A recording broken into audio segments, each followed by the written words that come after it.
KG ನ್ಯೂಸ್ಗೆ ಸ್ವಾಗತ. ಬೀದರ್ ನಗರದಲ್ಲಿ ನಡೆಯಲಿರುವ ಹಿಂದೂ ಜಾಗೃತಿ ಸಮಾವೇಶಕ್ಕೆ ಶ್ರೀರಾಮ ಸೇನೆ ರಾಷ್ಟ್ರೀಯ ಅಧ್ಯಕ್ಷರು ಆದ ಪ್ರಮೋದ್ ಮುತಾಲಿಕ್ ಅವರನ್ನ ಬೀದರ್ ಜಿಲ್ಲಾಡಳಿತ ನಿರ್ಬಂಧ ಹೇರಿದ್ದು ಖಂಡನೀಯ ಎಂದು ಶ್ರೀರಾಮ ಸೇನಾ ರಾಷ್ಟ್ರೀಯ ಅಧ್ಯಕ್ಷರು ಆದ ಪ್ರಮೋದ್ ಮುತಾಲಿಕ್ ಹೇಳಿದ್ದಾರೆ. ಸಿದ್ದರಾಮಯ್ಯ ಕಾಂಗ್ರೆಸ್ ಪಕ್ಷ ಹಿಂದೂ ವಿರೋಧಿ ಸರ್ಕಾರ ಎಂದು ಮತ್ತೆ ಸಾಬೀತುಪಡಿಸಿದ್ದಾರೆ. ನಮಸ್ಕಾರ. ಬೀದರ್ನಲ್ಲಿ ಇವತ್ತು 8ನೇ ತಾರೀಕು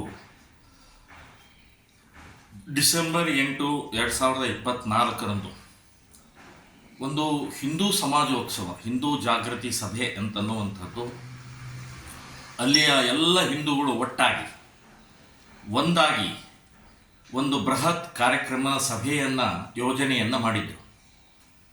ಕಳೆದ ಒಂದೂವರೆ ತಿಂಗಳಿಂದ ಪರಿಶ್ರಮ ಹಾಕ್ತಾ ಇದ್ದಾರೆ.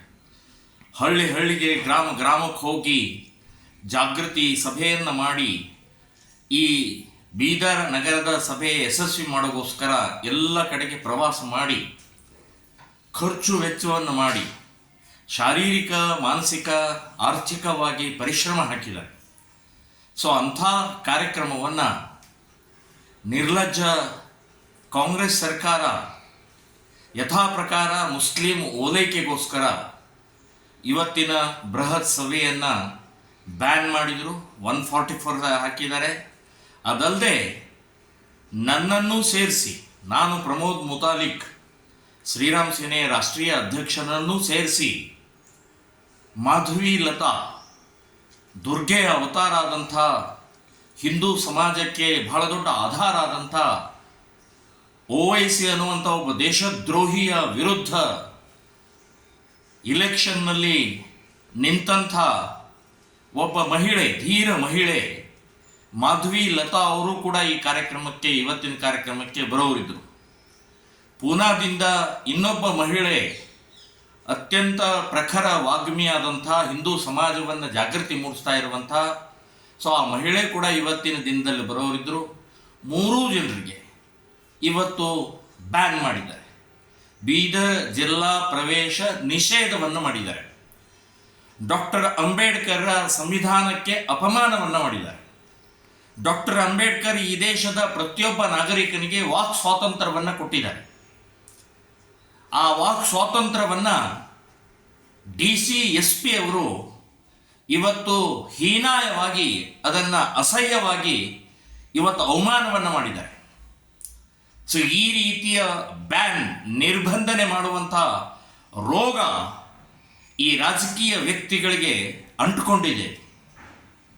ಸೊ ವಿಚಾರವನ್ನು ಹೇಳೋಕ್ಕೆ ಅವಕಾಶ ಮಾಡಿಕೊಡ್ಲಾರ್ದಂಥ ಈ ರಾಜಕೀಯ ವ್ಯವಸ್ಥೆಯನ್ನು ಧಿಕ್ಕಾರ ಹೇಳ್ತಾ ಇದ್ದೀನಿ ನಾವು. ಸೊ ಇದು ನನಗೆ ಮೊದಲೇ ಬಾರಿ ಅಲ್ಲ, ಇದು ನಿರಂತರವಾಗಿ ನಡೀತಾ ಇದೆ. ನಾನು ಹೇಳೋದು, ನಾನೇನಾದರೂ ಭಾಷಣ ಮಾಡಿದರೆ ಗಲಭೆ, ಗಲಾಟೆ, ಪ್ರಚೋದನೆ ಅಂತ ನಿಮಗೆ ಅನಿಸಿದರೆ ನನ್ನ ಮೇಲೆ ಕೇಸ್ ಹಾಕಿ, ಜೈಲಿಗೆ ಹಾಕಿ. ಆದರೆ ಮಾತನಾಡುವುದನ್ನೇ, ವಿಷಯ ಹೇಳುವುದನ್ನೇ, ಹಿಂದೂ ಸಮಾಜಕ್ಕೆ ಜಾಗೃತಿ ಮೂಡಿಸುವುದನ್ನೇ, ಸಭೆಯನ್ನೇ ನೀವು ಬ್ಯಾನ್ ಮಾಡುವಂಥ ಪ್ರಕ್ರಿಯೆ ಇದು ಶೋಭೆ ತರುವಂಥದ್ದಲ್ಲ, ಸಂವಿಧಾನ ವಿರೋಧಿ ಅಂತನ್ನುವಂಥದ್ದು ನಾನು ಸ್ಪಷ್ಟವಾಗಿ ಹೇಳ್ತಾ ಇದ್ದೀನಿ. ಇನ್ನು DC ಪೊಲೀಸ್ ಇಲಾಖೆ ಇವರು ಕಾನೂನು ಸುರಕ್ಷಿತರಲ್ಲ, ಕಾನೂನು ಪಾಲಕರಲ್ಲ, ಇವರು ರಾಜಕೀಯ ವ್ಯಕ್ತಿಗಳ ಬಾಲ್ಬಡಕರಾಗಿದ್ದಾರೆ. ಅಲ್ಲಿಯ ಕಾಂಗ್ರೆಸ್ ಯಾರು ಇವತ್ತಲ್ಲಿ ಜಿಲ್ಲಾ ಉಸ್ತುವಾರಿ ಮಂತ್ರಿಗಳಿದ್ದಾರೆ, ಅಥವಾ ಅಲ್ಲಿ MLAಗಳಿದ್ದಾರೆ, ಅಲ್ಲಿಯ MP ಗಳಿದ್ದಾರೆ, ಅವರ ಮಾತನ್ನು ಕೇಳುವಂಥ ಇವತ್ತು ಪೊಲೀಸ್ ಡಿಪಾರ್ಟ್ಮೆಂಟ್ ಮತ್ತು ಜಿಲ್ಲಾಧಿಕಾರಿಗಳೇ ಬಂದಿದ್ದಾರೆ ಅಂತಂದರೆ ನಿಮ್ಮ ಸ್ವಂತ ಬುದ್ಧಿ ಎಲ್ಲಿದೆ? ನಿಮಗೆ ಕಾನೂನಿಲ್ವಾ?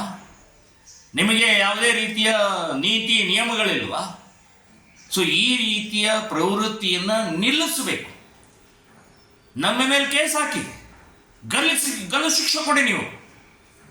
ಆದರೆ ನೀವು ಪ್ರಚೋದನಕಾರಿ ಭಾಷಣ ಮಾಡ್ತಾರೆ ಅಂತ ಹೇಳಿ ನೀವೇ ಊಹೆ ಮಾಡಿ ನೀವೇ ಇವತ್ತು ಈ ರೀತಿಯ ಸಂವಿಧಾನ ವಿರೋಧಕರಾದರೆ ಎಲ್ಲಿ ಹೋಗೋದು?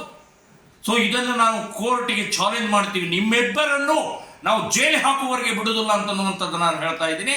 ಇದು ಶೋಭೆ ತರುವಂಥದ್ದಲ್ಲ, ಇದು ನಿರಂತರವಾಗಿ ನಡೀತಾ ಇರುವಂಥದ್ದಕ್ಕೆ ಎಲ್ಲಾದರೂ ತಡೆ ಒಡ್ಲೇಬೇಕಾಗಿದೆ. ಸೊ ನೀವು ಪ್ರಚೋದನಕಾರಿ ಅಂತನ್ನುವಂಥದ್ದಕ್ಕೆ ವ್ಯಾಖ್ಯಾನ ಕೊಡಿ. ಏನು ಪ್ರಚೋದನಕಾರಿ? ಪಾಕಿಸ್ತಾನ್ ಜಿಂದಾಬಾದ್ ಅಂತ ಹೇಳಿದರೆ ಅದನ್ನು ವಿರೋಧ ಮಾಡಬಾರ್ದ? ಗೋ ಹತ್ಯೆ ನಿಷೇಧ ಕಾನೂನು ಇದ್ದಾಗಲೂ ಕೂಡ ಗೋ ಹತ್ಯೆ ಮಾಡಬೇಡಿ ಅದನ್ನು ವಿರೋಧ ಮಾಡಿದರೆ ಪ್ರಚೋದನಕಾರಿ ಆಗತ್ತಾ? ನಮ್ಮ ಹಿಂದೂ ಹುಡುಗಿಯರನ್ನ ಪ್ರೀತಿ ಪ್ರೇಮದಲ್ಲಿ ಇವತ್ತು ಜಾಲ ಮಾಡಿ ಇವತ್ತು ಲವ್ ಜಿಹಾದಲ್ಲಿ ತೊಡಗಿಸಿದ್ರೆ ಅದನ್ನು ವಿರೋಧ ಮಾಡಿದರೆ ಅದು ಪ್ರಚೋದನಕಾರಿ ಆಗುತ್ತಾ? ಸೊ ಈ ರೀತಿಯ ದೇಶದ ಹಿತಕ್ಕೋಸ್ಕರ ಜಾತಿ ಮತ ಪ್ರಾಂತ ಭಾಷೆ ಪಕ್ಷ ಭೇದ ಇಲ್ಲದೆ ನಾವೆಲ್ಲ ಹಿಂದೂ, ನಾವೆಲ್ಲ ಒಂದು ಭಾರತ ಮಾತೆಯ ಮಕ್ಕಳು ಅನ್ನುವಂಥ ಆ ವಿಚಾರಧಾರೆ ಹೇಳೋಕೆ ಕೂಡ ನೀವು ತಡೆ ಒಡ್ತೀರಿ ಅಂತಂದರೆ ನೀವು ಜಾತಿವಾದಿಗಳು, ನೀವು ಕೋಮುವಾದಿಗಳು, ನೀವು ದ್ರೋಹಿಗಳು ಅಂತನ್ನುವಂಥದ್ದು ನಾನು ಹೇಳ್ತಾ ಇದ್ದೀನಿ. ಸೊ ಇದನ್ನು ನಾವು ಕೋರ್ಟಿಗೆ ಚಾಲೆಂಜ್ ಮಾಡ್ತೀವಿ ಅಷ್ಟೇ ಅಲ್ಲ, ಇಡೀ ಸಮಾಜಕ್ಕೆ ನಿಮ್ಮ ಏನು ನೀತಿ ನಿಯಮ ಬಾಲು ಬಡಕತನ ಇದೆಯಲ್ಲ ಇದನ್ನು ಬಟ್ಟ ಬಯಲ ಮಾಡ್ತೀವಿ ಅಂತನ್ನುವಂಥದ್ದು ಈ ಸಂದರ್ಭದಲ್ಲಿ ಹೇಳ್ತಾ ಇದ್ದೀನಿ. ಕನ್ನಡಿಗರ ಮೆಚ್ಚಿನ ನಿಮ್ಮ AJ 24/7 ನ್ಯೂಸ್ ಕನ್ನಡ ವಾಹಿನಿ ಇದೀಗ ಟಿವಿಯಲ್ಲಿ ಲಭ್ಯ. ವೇಳೆ ನೋಟಿಸ್ ಕೊಟ್ಟಿದ್ರೆ ವಾಪಸ್ ತಗೋತೀವಿ. ಇವತ್ತು ವಕ್ಫ್ ಪ್ರಾಪರ್ಟಿ ಅಂತೇಳಿ ಬರ್ತದೆ ಅಂತ ಹೇಳಿದ್ರೆ ರೈತರ ಬೀದಿಗೆ ಬದಲು ಏನ್ ಮಾಡ್ಬೇಕಾಗತ್ತೆ? ಯಾರು ವೋಟ್ ಹಾಕಲಿಲ್ಲ ಅಂದ್ರೆ ಗ್ಯಾರಂಟಿನೆಲ್ಲ ಸ್ಟಾಪ್ ಮಾಡ್ಬಿಡ್ತೀವಿ.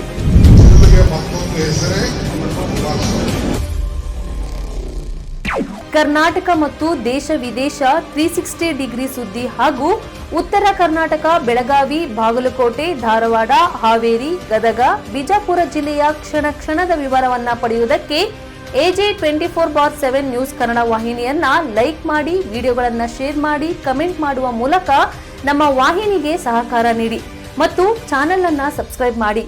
ಧನ್ಯವಾದಗಳು.